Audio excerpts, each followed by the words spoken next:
todo mundo. Obrigada pelo convite.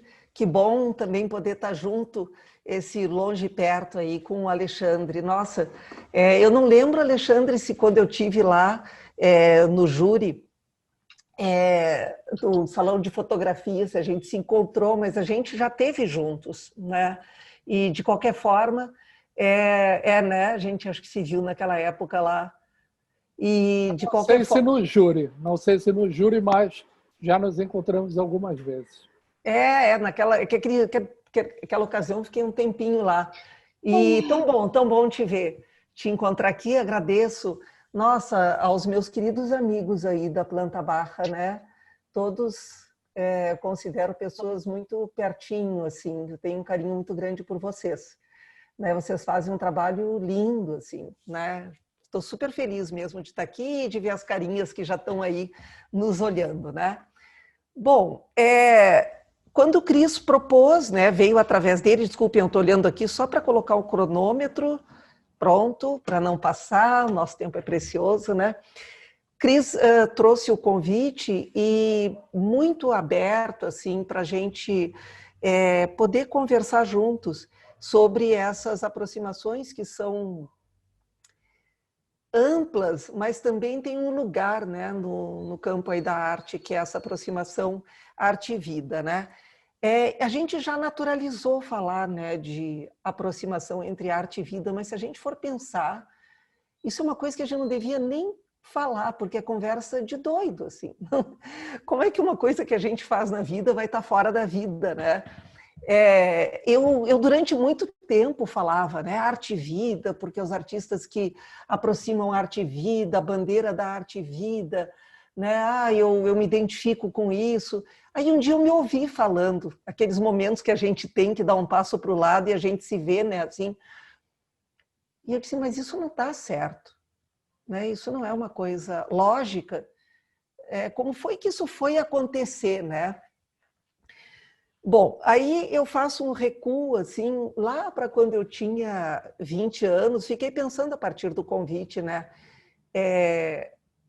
na experiência, assim, na trajetória, como foi que isso se deu, como é que isso foi sendo pensado por mim e pelas pessoas que eu assistia, né, a quem eu assistia se engajarem ou debaterem como artistas, né, essa relação arte e vida. E voltei ao meu próprio tempo, à minha própria experiência peço desculpa já para alguns amigos que já ouviram essa historinha, né? Mas ela é importante aqui hoje.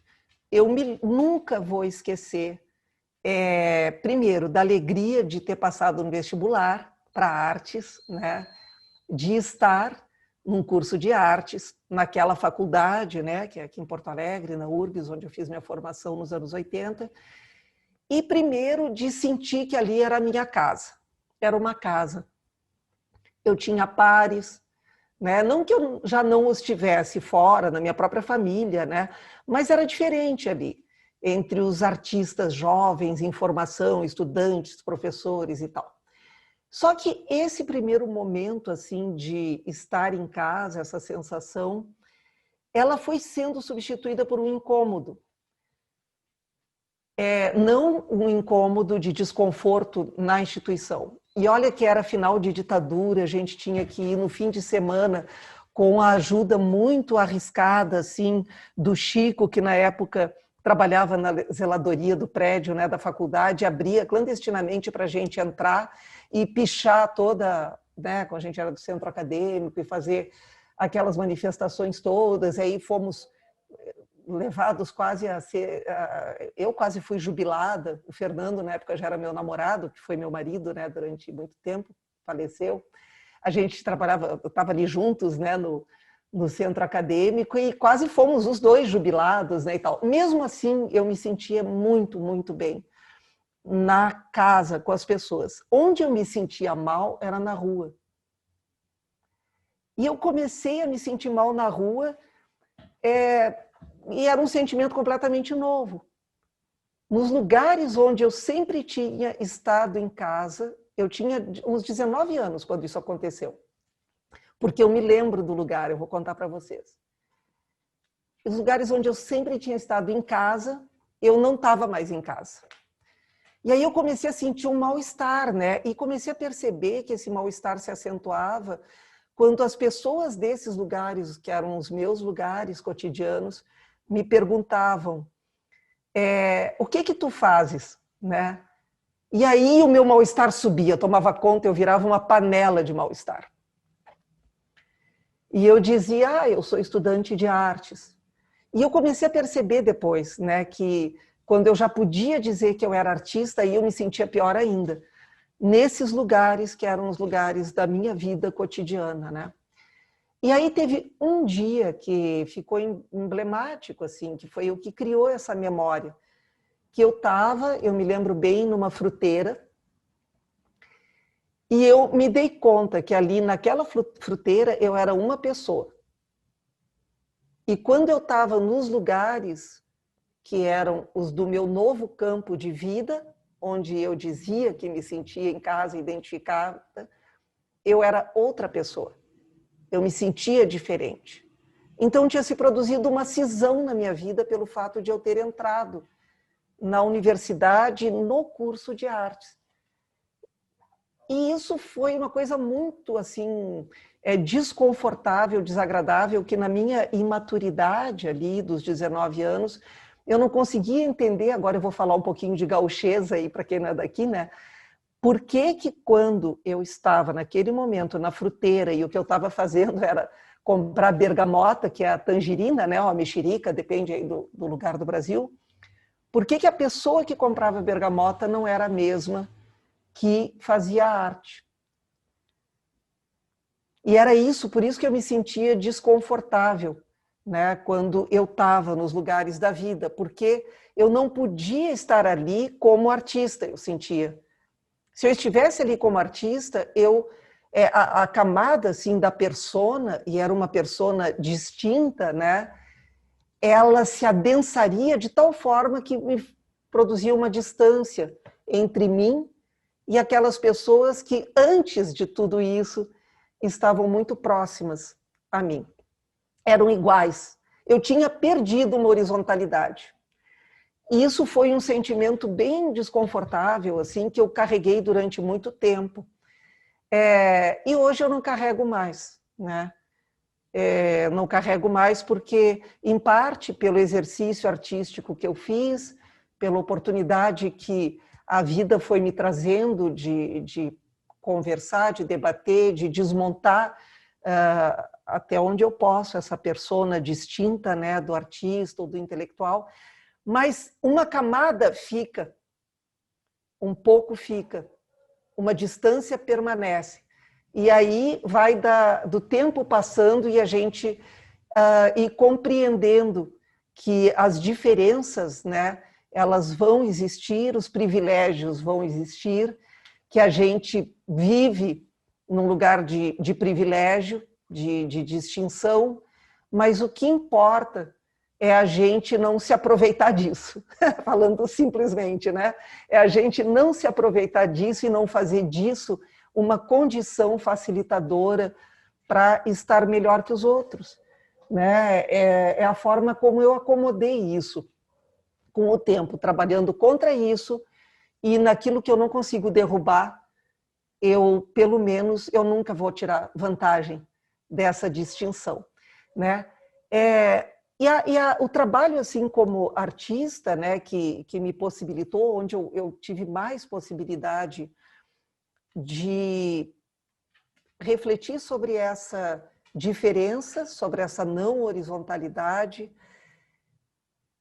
e caminhar para uma outra postura, né? Esse trabalho veio tardiamente para mim.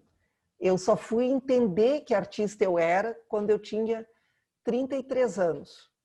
E eu tive a consciência plena até os meus 33 anos, mesmo sendo uma artista que trabalhava diariamente, né? Teve um longo período que eu fui uma artista de estar envolvida diretamente com o meu trabalho todos os dias. Especialmente quando eu era uma artista de ateliê, né? Que foi o que acabou por aquela época ali, né? Em 99, 2000, né? Isso mudou. E nessa fase aí, nessa virada de milênio, né, aconteceu uma coisa. Eu acho que está alguém com o microfone, né, aberto. Não sei se vocês ouvem. Tá, né? Nessa fase ali, justamente nessa virada de milênio, o meu despertar, né, para artista que eu não sabia que eu era, mas que eu descobri, né, que vinha a ser, né, porque eu acho que é mais ou menos assim que acontece, coisa que eu tinha essa intuição dos 20 aos 33 anos, eu sabia que eu não tinha achado coisa nenhuma. Eu sabia que o que eu fazia era uma forma de eu chegar numa coisa que eu não procurava, mas que eu iria encontrar. E que esse desassossego estava ligado condicionado por encontrar esse outro modo que eu não tinha ideia do que seria, mas que se eu não encontrasse, eu não seria artista que eu tinha para ser, né? Não ia ser nada, não ia acontecer nada. E quando eu digo isso de uma posição anterior aos meus 33 anos, que eu fiz muito parcimoniosamente exposições. Eu sempre fui muito desconfiada por exposição. E eu fiz parcimoniosamente, né? Eu fui fazendo as individuais devagar, depois dos meus outros colegas. Eu me lembro que eu era colega de faculdade do Gaudêncio. O Gaudêncio já fazia retrospectiva, né? O Fidelis. Eu não tinha feito a minha primeira individual, né? O cara fez retrospectiva com 22 anos, 23, né? Mas não era só ele, tinha um bando de gente que corria muito, né? Assim. E eu sempre fui muito desconfiada com essa coisa de exposição. Eu achava que quanto mais exposição eu fizesse, mais longe da pessoa que compra bergamota eu ia estar. Mas não sabia bem por quê também. As coisas não eram muito conversadas assim no passado. A gente tinha dificuldade de ver a conjuntura, até porque foi ali no final dos anos 90 para o início dos anos 2000 que teve uma mudança muito forte no sistema de artes brasileiro, né? Daí a gente entrou dentro dessa logística toda do padrão globalizado, né? Com as grandes instituições, né? Os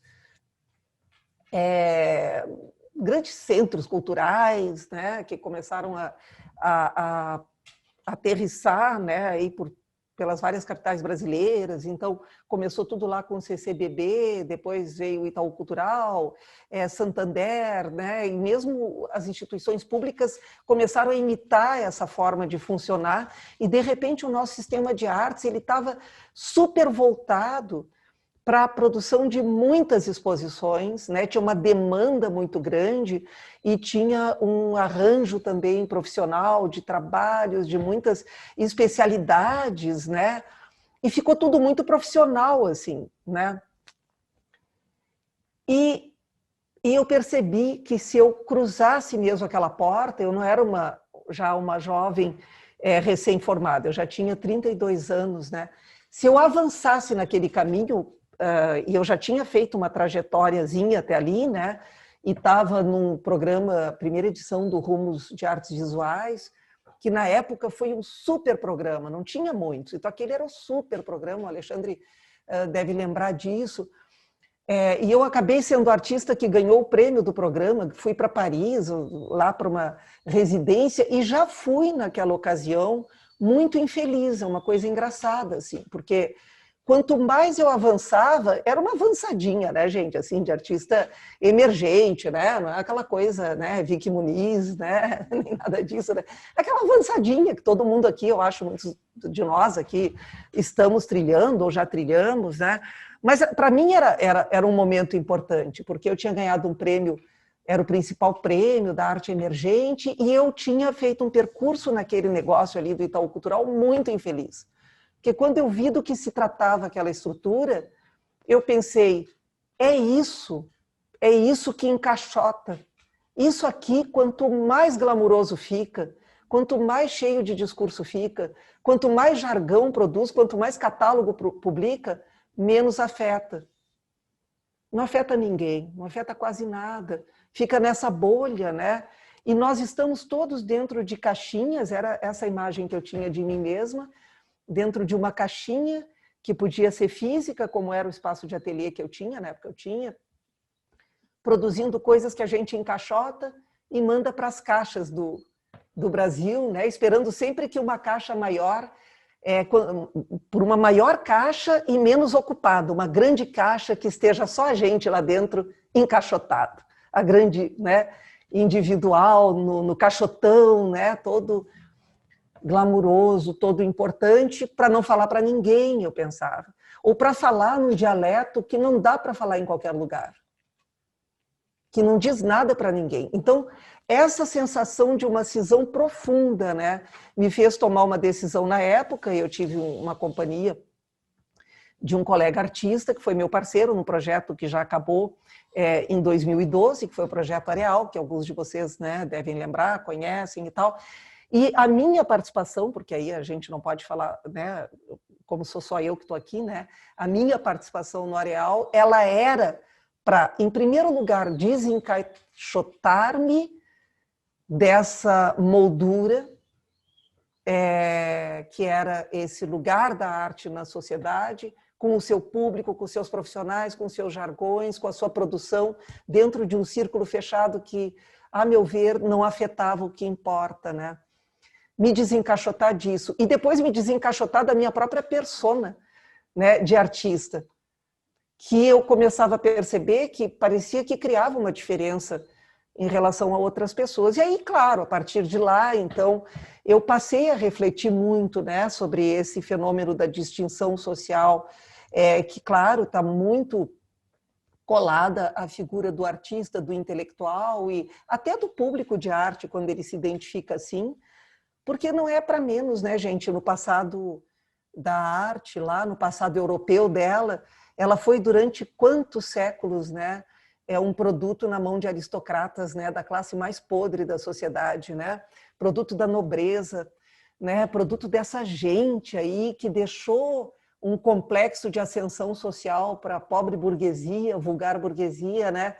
E a gente comprou isso, nós que somos aí da classe média, de certa forma, a gente comprou esse complexo de ascensão social, essa aspiração, e como a gente não tem a grana, a gente tem o conhecimento, já serve, né?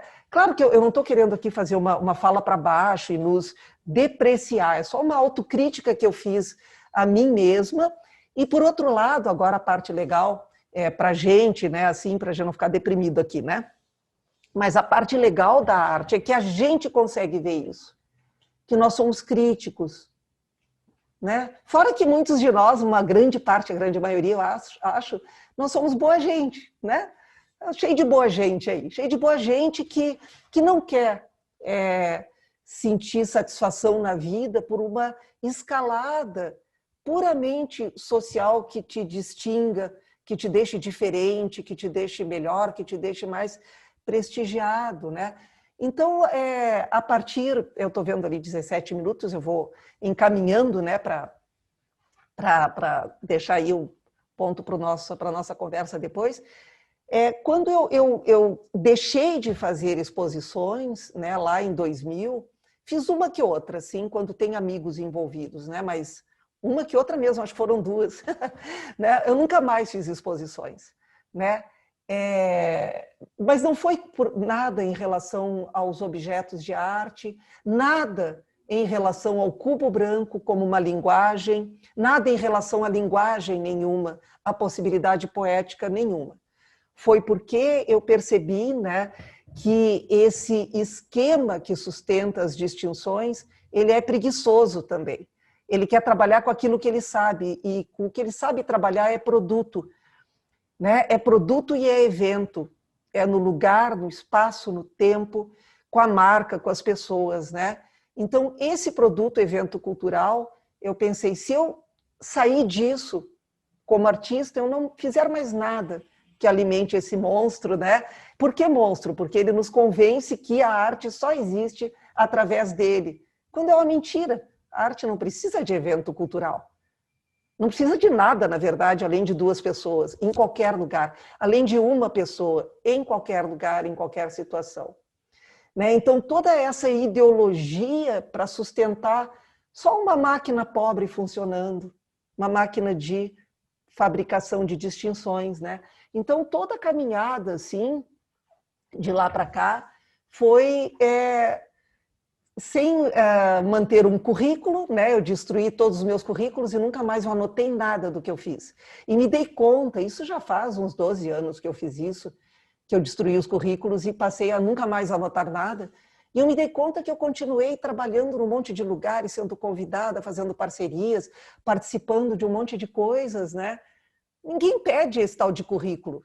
Isso é outra ideologia, não existe. Gente, não existe. O que existe é, se essa fala que eu estou fazendo aqui interessar alguém, eu vou para outro lugar. É só assim. É assim que funciona. Não existe. Isso é uma história que nos contaram, né? E eu comecei a desmontar. Então tá, então eu boto fora o currículo, eu boto fora as exposições, eu boto fora tudo que não for a minha pessoa nos lugares com as pessoas, né? E atravesso todos os lugares, né? As instituições, colaboro, converso com todo mundo, não tenho preconceito, até na Bienal de São Paulo já falei, né? Claro, porque eu era amiga de um curador incidental, que nem é curador de carreira, assim, acho que dessas coisas grandonas, né? Era o artista, né? O André, só por isso, né? Que eu participei lá de uma fala, mas não tenho preconceito, a gente vai em qualquer lugar, né? Mas eu não dependo e não dirijo o meu trabalho artístico para esse lugar. Ele não tem direção, ele está, né? Mas com isso eu fico por aqui para a gente falar, quem sabe depois de alguns, né, sei lá, do que vocês quiserem. Né? Louca para ouvir o Alexandre, na verdade. Na verdade eu tenho vários questionamentos, mas acho que a gente merece ouvir o Alexandre. Mas eu não sabia que tu era tão anarquista assim, Lena.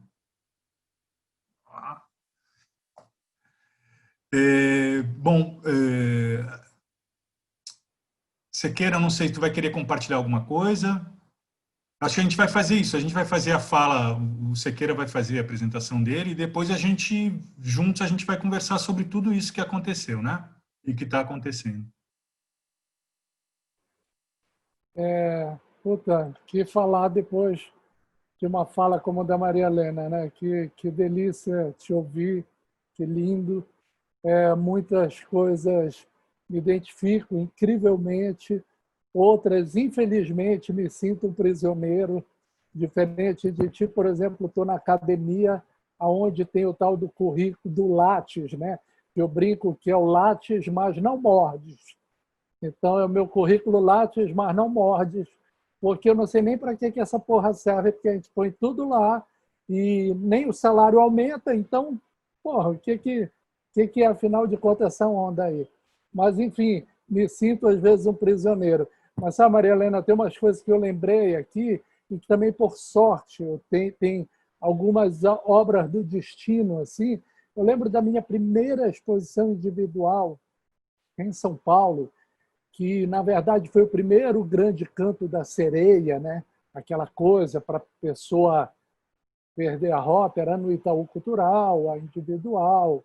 E teve até uma coisa mega engraçada, que eu estava montando a exposição e me ligou um cara se dizendo que era um repórter da Globo, do Fantástico. E eu jurava, para mim, que era algum amigo de Belém me passando um trote. E eu fiquei tirando sarro do cara, mas uns bons minutos. Sei, ótimo, adoro, inclusive assisto esse programa. E o pior que era mesmo o tal do cara, porque na época tinha aquela coisa do programa do Fantástico, das passagens de bloco, era uma obra de um artista, enfim, que acabou rolando do meu trabalho. Enfim, era um canto da sereia que ali eu teria tudo para dar aquela, né, aquela enlouquecida, né? E na véspera da exposição, eu ainda estava montando no Itaú, me liga a minha mãe de Belém, dizendo que tinha passado mal em casa e que tinha feito um cateterismo e estava saindo da sala do cateterismo direto para o bloco cirúrgico, ia fazer uma cirurgia de peito aberto do coração, de safena, mamária, enfim. E nessa hora o chão desapareceu. E parece que o destino estava me colocando assim, ok, põe agora na balança e escolha o que importa, afinal de contas, nisso tudo.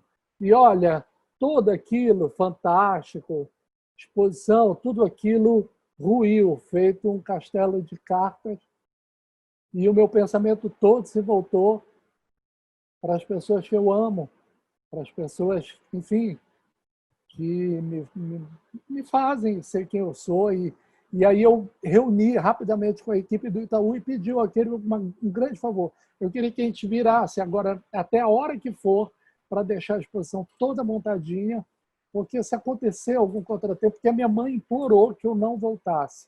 Eu disse, ok, mãe, não sei nem como eu estou te prometendo isso, mas vamos lá. E eu falei para ele, se acontecer algum contratempo, eu vou embora e a exposição abre e ok, está montada aí e cumpri meu papel. E, por sorte, correu tudo bem, eu consegui ficar na abertura e sair da abertura para o aeroporto e voltei para Belém. Mas esse caso e vários outros me colocaram para pensar muito sobre, afinal de contas, o que eu buscava, qual é meu projeto de felicidade, enfim. Eu queria partilhar uma coisinha aqui com vocês, um material diferente da Maria Helena, com toda essa fluidez. Eu vou buscar um pouquinho uma coisa um pouco mais estruturada, tá? Me perdoem, mas espero que não seja tedioso. Vocês estão vendo? Alguém me dá um sinal aí? Sim, Agora sim. sim. Legal. Bem, eu começo aqui com uma fala que eu acho bem legal, que um tempo desse eu ouvi do Daniel Souza, lá de Belém. A grande questão de nosso tempo não é a capacidade de produção, mas sim o sentido das coisas. Eu sempre me peguei também muito, também, como a Maria Helena diz, afinal de contas, o que eu faço? Eu vim do desenho, da pintura. Quando eu cheguei na fotografia, até a própria fotografia, eu queria subverter a base, eu queria compreender a imagem para além daquele suporte, e depois já nem a imagem era questão. Eu me interessava muito mais pelo acontecimento, pelo fenômeno, do que pela uma produção, vamos dizer assim, de uma obra propriamente dita. Aqui eu coloco assim algumas motivações, né? Claro que o prazer pela imagem. Quando eu era criança, desde criança, meus pais me davam um livro de enciclopédia de museus e eu olhava e eu queria ser as pessoas. Eu olhava aí para o Caspar David Friedrich e eu queria ser esse cara. Eu dizia, esse cara, eu quero ser ele. E olha só, curiosamente, eu fazendo meu mestrado, já num desses trabalhos relacionais, eu encontro o Rafael, um menino que mora lá na Serra do Cipó, num vilarejo, e no momento de total desprendimento, nós dois caminhando, ele sobe nessa pedra bem na minha frente, e eu quase gritei quando eu vi aquilo, porque o Rafael estava de costas para mim na hora que eu fiz essa foto, e eu disse, gente, esse garoto sou eu.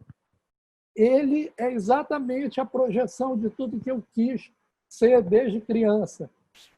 Esse momento, inclusive, foi o momento que eu escolhi o Rafael para trabalhar comigo por 2 anos. Ou agora, né, mais recentemente, que eu transformei a casa da minha família e toda a memória da casa da minha família num site específico, numa residência artística, né?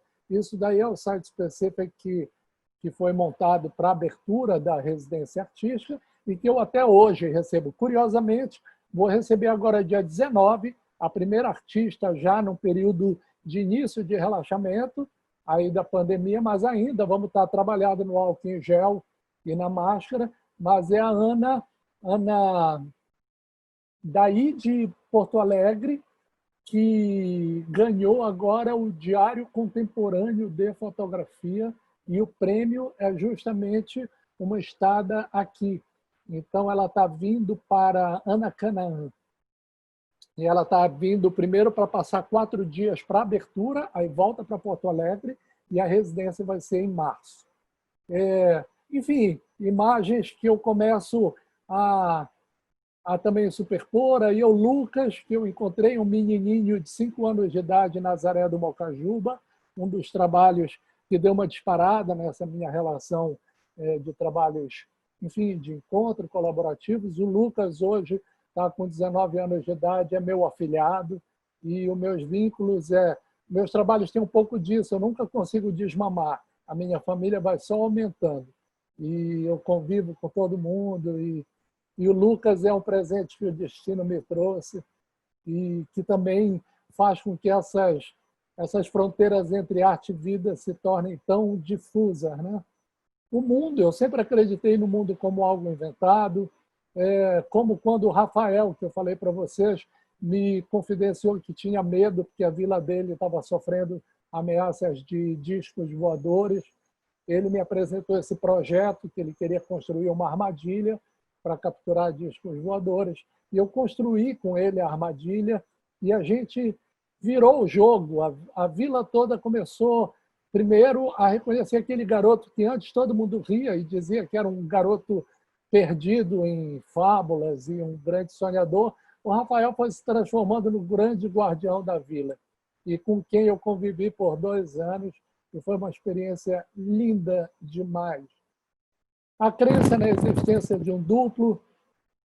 Essa foto, por exemplo, foi o disparador do meu doutorado, quando eu peguei essa foto de um jornal e me deparei com aquele goleiro ali em pé no centro, com uma camisa preta e listras fininhas brancas, um gorro na cabeça. Eu exatamente no rosto, no ombro, no modo de me colocar em pose. Eu dei um grito quando eu vi essa foto e peguei o recorte de jornal velho, fui com a minha mãe e disse: o que é isso aqui?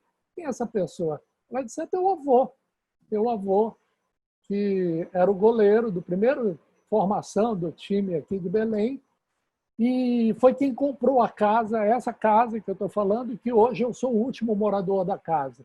E o doutorado virou um romance de uma saga de uma casa atravessando tempos, onde existe um único personagem, mas existem 2 fios, 2 pontas do fio seguradas por 2 criaturas. Numa ponta inicial, meu avô, e lá na ponta final, o duplo dele. Que desde criança eu sempre acreditei que podia ter gente igual a mim, igualzinha a minha pessoa, vivendo em algum outro lugar e fazendo coisas que eu poderia dizer que seriam minhas. Aí detalhes do site específico em que eu misturo a fábula com a realidade. Aqui bem embaixo tem uma carteira de identidade do meu pai, que já morreu há 20 anos. Lá no alto, uma fotografia que eu fiz da sepultura dele, mas também pelo meio fotografias que eu adquiro de feiras de antiguidade, e eu acredito piamente que sou eu e meu pai, às vezes atribuindo até afetos que a gente nunca experimentou. Uma epistemologia da imaginação, sempre acreditei que imagem não se refere ao mundo, não registra o mundo. A imagem funda, ela inaugura mundos, ela nos oferece mundos. Então, sempre acreditei e sempre busquei na imagem essa possibilidade. Esse é um trabalho, por exemplo, de Tiradentes, que eu trabalhei com criancinhas numa escola da periferia da cidade de Tiradentes, em que todos me diziam que eram heróis, tal qual Tiradentes. Não, Tiradentes era herói, mas eu também sou, eu cuido da minha mãe, eu ajudo a minha mãe com meus irmãozinhos. E eu comecei a pedir que todos desenhassem quais eram os seus superpoderes, pintassem, desenho mesmo. A gente recortava, fotografava e depois, no próprio computador do colégio, eu ia fazendo a fusão e fazer com que eles experimentassem viver essas experiências. Meu mundo teu. Para mim, não há nada no mundo, nem no passado, ou tampouco no presente, que encontre na linguagem uma conciliação. Eu também costumo dizer que, ao evocar uma experiência vivida, quanto mais nos aproximamos dela, quanto mais assumimos o risco pelo que falta ou abunda em nosso relato. E... Caramba, onde é que passa? Sim, perdão. Esse foi um desenho que eu fiz até aí por conta do meu doutorado, quando eu me dei conta que eu estava envolto. A minha própria vida, o meu relato era uma mistura, era uma profusão de coisas inventadas. Às vezes, aí eu resolvi reunir verbos de ação, teorias, procedimentos artísticos e comecei a fazer essa grande maresia, essa grande correnteza que leva a gente na vida e a gente vai vivendo numa confusão que a gente já não sabe mais o que é exatamente nosso, o que é do outro, o que é do coletivo. Aqui foi um trabalho que eu desenvolvi na cidade de Forlândia, aqui em Belém, com crianças, numa escola municipal. Essa cidade, para quem não sabe, foi criada pelo Henry Ford, com o sonho Acho que não de passou, Siqueira. Ah, perdão. Eu passei só para mim, olha Agora só. sim. Agora sim? Tá aí? Tá aí? Estão vendo? Então, Sim, agora essa sim. cidade foi criada por Henry Ford.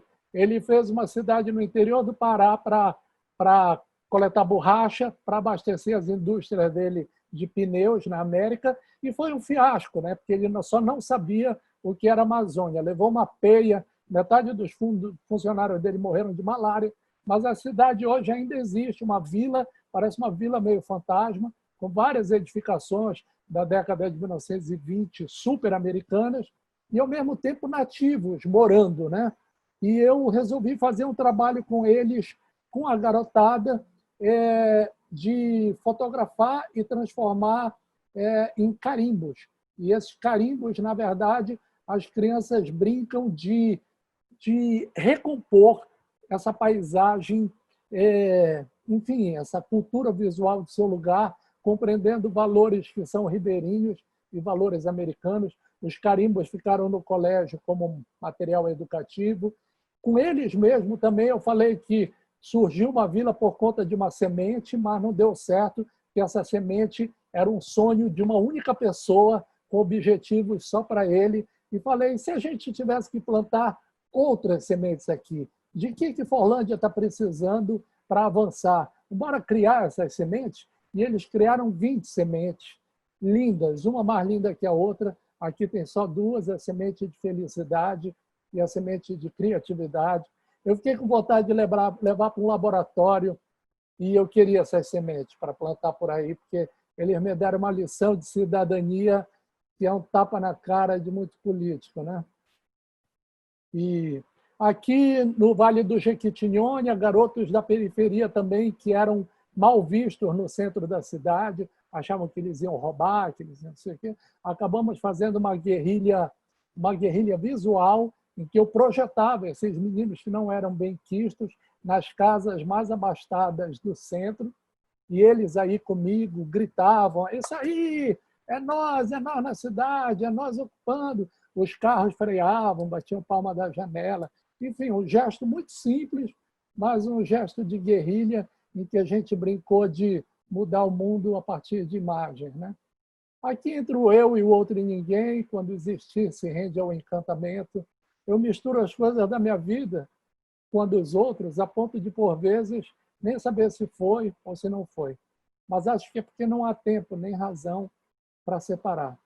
Aqui sou eu e o Rafael, o guardião da vila. Ali é Lapinha, lá embaixo, a vila dele. E o Rafael, aí no nosso último dia, a gente estava se despedindo para ir embora e resolveu escalar o morro. Foram 2 horas e meia de escalada e foi um dia de despedida que eu nunca vou esquecer. Foi uma coisa linda demais. Não falo muito porque eu começo a me dar nó na garganta. Isso daqui é Londrina. Garotos que viviam em periferia norte e sul não podiam se encontrar, que dava confusão, dava briga, dava desentendimento. Fiz um workshop com garotos do norte e do sul, onde, dentre outras coisas, a gente fez retrato de todo mundo, picotou os retratos e recompôs os rostos totalmente híbridos para que a gente pudesse discutir sobre alteridade, também sobre um pouco da gente que está no outro. Um trabalho também mega simples, que não é nada, a não ser encontro para falar sobre imagem e potência de imagem. Eu tenho urgência de falar, porque falando eu posso mudar minha vida e, quem sabe, contribuir para a mudança da vida de outros. Eu, Jefferson e Tayana, no trabalho que eu desenvolvi, Meu Mundo Teu, em que passei também 1 ano trabalhando com esses 2 meninos, que foi uma lição mágica. E eu acho que eu me perco, quem sabe, por viver numa região onde o horizonte, ao se oferecer de forma tão generosa, me estimula a seguir rumo ao desconhecido, a tudo que é novo. E esse é o horizonte da minha região, onde toda vez que eu olho, parece que isso daí me devolve o meu tamaninho, o meu tamanho no lugar em que eu vivo e talvez até no planeta, e me reorganiza também espiritualmente. Eu busco também muito na poesia, também leio muito romances, poesias, às vezes mais até do que teoria. Eu nunca consegui falar muito cabeção, sabe? Embora eu esteja na academia, a minha fala não consegue ser cabeção, porque eu acho que a teoria nunca foi muito meu território assim, onde eu me sinto seguro. Eu acabo buscando mais nos que também fabulam a partir da palavra. Se bem que a ciência também não deixa de ser uma grande fábula, né? Um grande exercício de... Ou talvez, quem sabe, eu me perca por um desejo de me encontrar no outro, de fazer da vida uma experiência que reconheça a fabulação, a alegria, ou mesmo a dor, minha e do outro, como matéria para exercício da resistência. Dona Rosa, em Nazaré do Mocajuba. Um outro trabalho que eu fiz no Rio de Janeiro, que foi a constelação de Tião, eu descobri um acervo de um fotógrafo de um trabalho maravilhoso que morreu pobre na favela que ele morava, no Morro da Providência, e que o destino fez com que eu me encontrasse com a irmã dele, logo depois que ele tinha morrido, e a irmã, desocupando o quartinho que ele morou, ia jogar fora todo o acervo fotográfico dele, porque ela não tinha de guardar, ela tinha que entregar o quarto. E eu peguei o material com autorização dela, e ainda ficou sob a minha tutela, mas depois ela acabou entregando, a família acabou entregando em comodato para o Museu de Arte do Rio, e aí eu fiz a constelação de Tião, em que eu devolvia o olhar do Tião para a população do Rio e do Morro da Providência. Aí tem monóculos, que são esses pontinhos coloridinhos, negativos, todos protegidos, em vidro duplo, com toda aquela competência que museu que tem dinheiro consegue fazer. E essas linhas pretinhas são curvas de nível que definem a geografia do Morro da Providência, que foi onde essa constelação brilhou por muito tempo. Aqui, Ser com a Memória, um trabalho que eu fiz desses crimes silenciosos que acontecem ainda na Amazônia e sempre em que cemitérios são destruídos no meio da madrugada por jagunços, como uma forma de apagamento de laços de afeto e vínculos culturais das pessoas com a terra. A primeira coisa que fazem é, de madrugada, destruir todos os cemitérios, jogar os ossos fora, numa tentativa de fazer com que as pessoas se desapeguem do lugar, porque ali já não tem mais seus vínculos simbólicos. Eu acho que o grande desafio a que somos submetidos hoje diz respeito não à liberdade, mas à igualdade. E vida longa aos colecionadores de arma perdida, meu parco legado de poucas certezas. Eu creio no papel político do corpo, que se lança em microcircuitos de afeto, que tenham por fundamento o desamparo, que abdiquem de certezas totalizantes e tomem a vida como um sistema de produção e reprodução de material que nos proporcione assumir certas possibilidades de entendimento a despeito de outros e, por gestos e palavras, afirmar o direito das mais variadas formas de viver. É isso, gente. Obrigadão. Acho que a gente pode começar agora uma conversa legal. Obrigado pela paciência, tá? Incrível. Se fazia sentido reunir vocês dois antes, agora passou a fazer mais sentido ainda, né? Porque... E inclusive nessa sequência, né? Da Lena falando, depois Sequeira, né? Porque a Lena traz uma crítica e um questionamento forte sobre ser artista e qual é o papel do artista. E mais do que isso, Lena, eu acho que ser artista pode ser algo ruim para a minha vida, pode me tirar da vida, né? Mas, no fim das contas, vocês são dois artistas que acabaram na vida criando estratégias de subversão desse lugar de distinção que são muito produtivas, né? Para se aproximar das pessoas como pessoas mesmo e estar junto no mundo, né? A gente tem, eu acho, mais uns 10 minutos Dá Então, para 15, 20 minutos se a gente precisar que ótimo. abrir para Então, perguntas. Então. eu acho que a gente abre para perguntas, né? Porque senão também eu tenho um monte de coisa para conversar, mas eu acho que é melhor que as Vamos pessoas possam participar. Está aberto para perguntas, conversas, tá bom, gente? abrir seu microfone agora. Vamos adiar nossa conversa para uma mesa de bar, não é? Pode ser ótimo, né? E que seja logo. É que seja logo. Se não tiverem perguntas, a gente vai se atirar e vai sair fazendo também.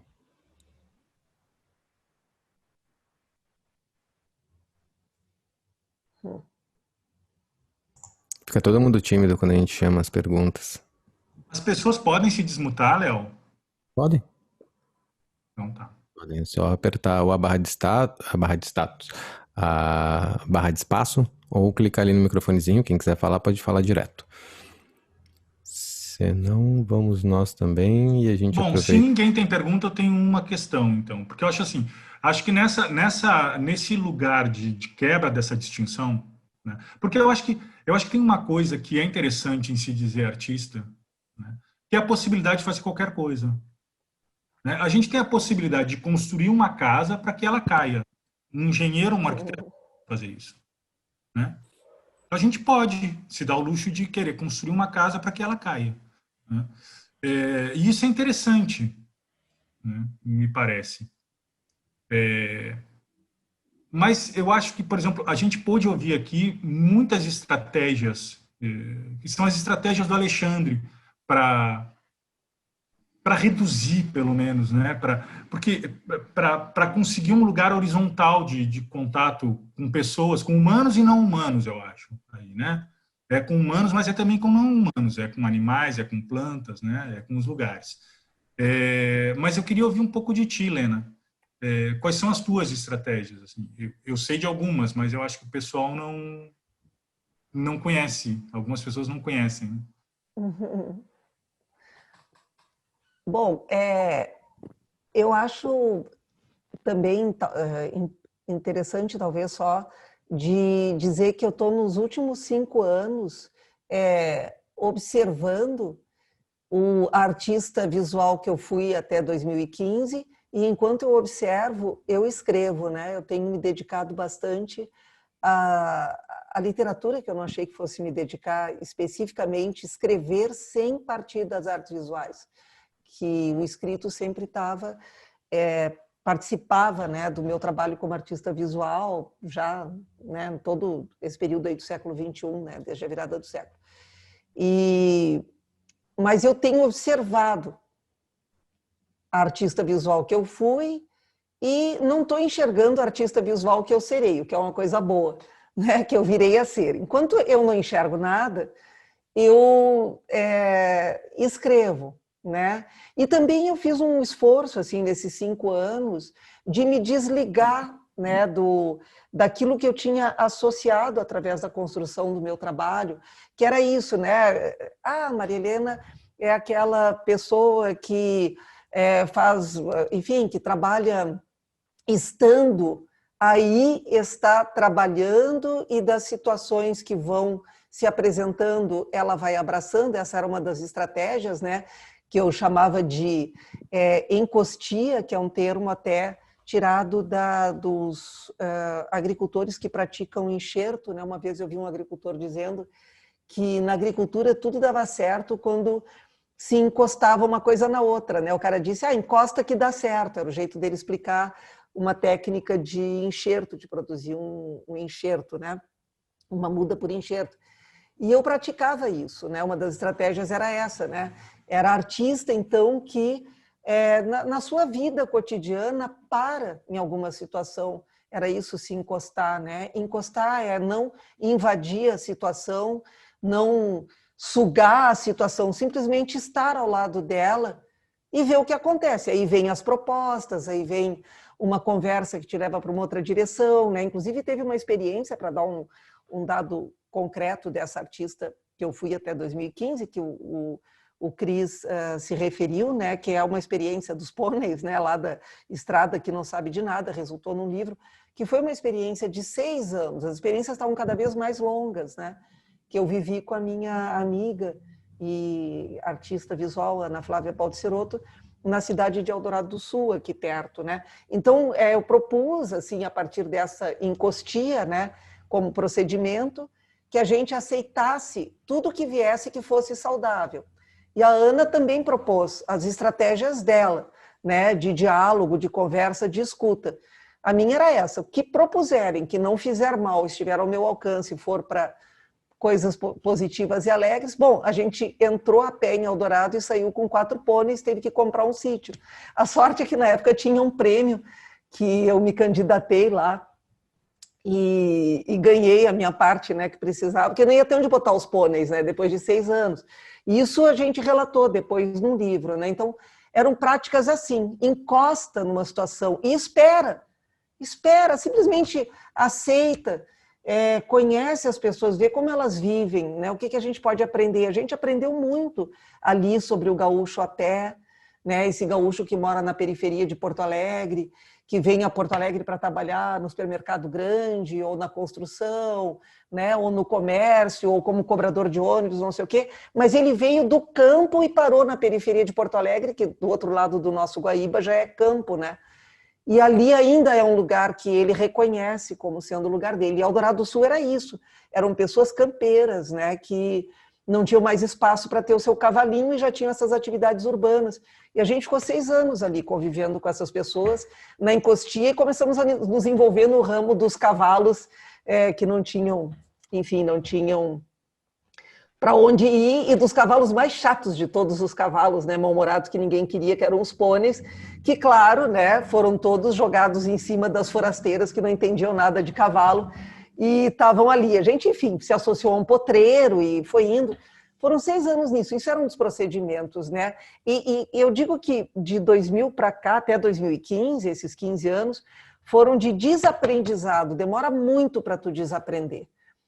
Aí, depois que eu saí disso, e também tive uma série de mudanças bem fortes na minha vida, inclusive depois do final do Projeto Areal, a morte da minha mãe, desfiz um esquema de trabalho que eu tinha de aulas, não sei o quê, desfiz uma série de sociedades, perdi pessoas e tal. Não era uma fase ruim, era uma fase da vida, assim, com coisas muito boas acontecendo. Aí que eu resolvi observar, porque eu vi que já tinha muitos artistas também já trabalhando dessa forma. E eu pensei se eu era como eles ainda, que eu precisaria da arte para estar na vida. E hoje eu acho que não. Eu acho que a arte não me serve para nada que me parece, assim, eu estou observando, né? Enquanto isso, eu escrevo. Mas também não estou fazendo muita coisa com esses livros, eu tenho uma preguiça social. Eu fiz esse último livro, eu lancei praticamente entre amigos, guardei todas as caixas aqui em casa. E eu penso, mas eu tenho que fazer. E esse último coisa, livro, né? esse último livro foi uma coisa que eu fiquei sabendo, e quando foi lançado eu não fiquei sabendo. Pois é uma preguiça, né, de evento, né? Eu estou adorando, gente, essa parte da quarentena, a vida sem eventos, eu acho tão bom, né? Não tem data comemorativa, não tem evento, não tem nada disso. Isso eu acho muito bom. Agora, realmente, o barzinho, o chopp, os amigos, né, que não são um evento, né? Mas assim, mas eu ainda vou fazer, não é uma coisa contrária, entende? É que eu só quero entender o que vem. É só isso, só quero entender o que vem e fluir, né? Enquanto isso, a minha criação está toda voltada agora para as escritas. Eu estou com outro livro concluindo, não sei, espero, estou sendo otimista, mas espero em 2021 ter terminado. Maria Helena, até nesse finalzinho, você está contemplando também, não, na tua fala toda, você está contemplando uma pergunta da Tica, né, que ela acabou de fazer no chat, o que os move hoje, né, e você falando. E Tica, posso te dizer que eu, na verdade, ainda vivo um duplo, né? Eu sou professor e procuro afirmar o espaço ainda de onde, na verdade, eu pago minhas contas como professor da universidade, trabalho na faculdade de arte, adoro estar com meus alunos. Agora à tarde eu estava numa aula remota que me interessa muito. E, ao mesmo tempo, essas relações que eu estabeleço, que elas acontecem, elas se oferecem para mim. O trabalho eu nunca sei exatamente como ele vai ser até o momento que que ele me aponta, né? Mas acho que a questão da imagem, hoje eu vejo assim, onde a gente está metido, até esse contexto todo, o contexto global, o quanto, na verdade, a nossa sociedade está tão ditada por uma lógica visual, por uma cultura visual, e o quanto, na verdade, a imagem se colocou num centro, assim, num centro de questões e, ao mesmo tempo, como um instrumento muito potente de poder, de uso, né, pelo poder. E o quanto, na verdade, é muito importante que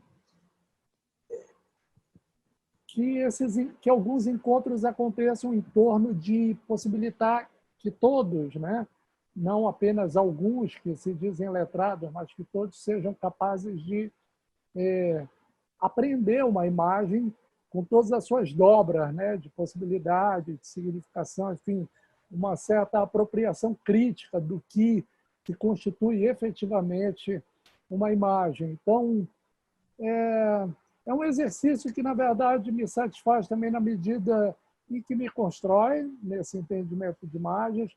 Acho que, de alguma maneira, eu posso colaborar com outros nesse sentido, mas me sinto muito mais contemplado. Eu sempre acho que eu volto dessas experiências assim grávido. Parece que eu vou precisar de alguns anos para processar isso tudo que eu estou experimentando.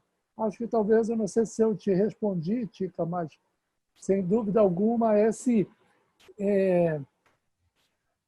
essas relações que se estabelecem onde a imagem é quase que como um elemento agregador. E aqui, imagem, quando eu falo, vamos esgarçar ela em todas as suas possibilidades, a imagem do pensamento, a imagem do desejo, a imagem do sonho, enfim, compreender ela em toda a sua amplitude.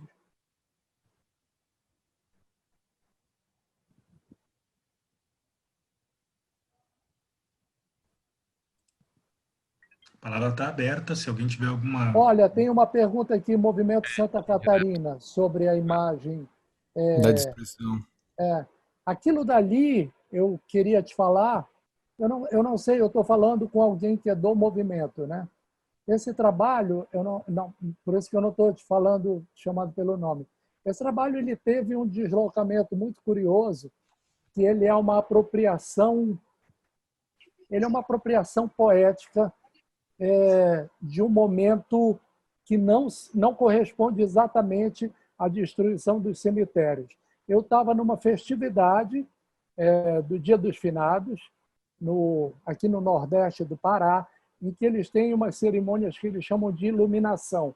Eles iluminam o cemitério todinho, levam comidinha, fica todo mundo sentado no cemitério comendo, rindo, e ficam até falando anedotas dos seus entes, né, mortos. É uma coisa assim que lembra muito essa perspectiva do Dia dos Mortos do México. E nessa noite, um garotinho brincando, porque tem muita criança também brincando, vai todo mundo, vão todas as famílias, o garotinho pegou uma vela e jogou para o mato. O cemitério ficava no meio de uma clareira de areia, no meio da mata, e o cemitério o entorno começou a tocar fogo. E eu comecei a ficar em pânico. Assim, qual é o momento que a gente tem que fugir daqui? E eles, não precisa fugir, porque aqui o centro é todo de areia, o fogo não vem para cá. E eles continuaram nas sepulturas, falando, comendo comidinha, e eu fui acalmando. E eles me pediam também fotos, porque tem muito essa coisa da família também pedir foto para ter depois na sepultura, e também na própria festividade, que para eles é uma festividade que eles passam semanas preparando. E eu fotografei, fiz muitas fotos para eles e outras fotos que ficaram comigo. E anos depois, no Marajó, eu trabalhando até para um projeto do governo que trabalha com titulação de terra, eu ouvi os relatos dos cemitérios destruídos. E esses são capítulos que são feitos no meio da madrugada e ninguém vê. Quando os nativos chegam, o cemitério já está destruído, que não pode ter no caso, provas, né? Então, isso acontece na calada da madrugada. E quando eles me falaram desses acontecimentos, imediatamente o meu pensamento se voltou lá para a festividade. E eu acabei vendo naquelas imagens da festividade uma possibilidade de me referir a esses capítulos monstruosos, né? Mas que ninguém tem acesso, a gente só tem acesso ao que restou, né? do crime, não pode ter testemunha. E acabei descobrindo nessas fotos da festividade uma possibilidade de me referir a esse capítulo. Então tem esse deslocamento aí, porque, sem dúvida, num momento desses de tamanha crueldade, seria bem difícil a gente estar fotografando, claro, né? Não sei se eu te respondi, não sei se eu estou falando com um grupo ou com uma única pessoa. Não, eu acho que é isso, meu. Eu acho que respondeu, porque de fato é isso, né? Não são imagens da destruição do cemitério, né? São imagens que desloca, né? É um deslocamento, é um empréstimo poético de um outro contexto. E engraçado que o relato ele veio bem depois para mim, quase 2 anos depois. E quando as pessoas começavam a me relatar desses crimes, era no interior do Marajó, numa área de quilombos, que também está tendo um conflito muito sério por lá. E, na hora, as pessoas me relatando, as imagens voltaram assim para mim do dia do incêndio lá na festividade, né? E que foi um incêndio, a princípio, parecia que o único nervoso da situação era eu, sabe? As pessoas estavam todas assim, não, isso é só mato queimado e não vai chegar aqui na gente. Acabou e logo depois o fogo foi baixando mesmo e a festa acabou numa boa, né? Gente, nos aproximamos das 8h20. Eu quero agradecer muitíssimo Maria Helena e Alexandre e a todo mundo que está aqui. Nós encerramos essa conversa com uma salva de palmas.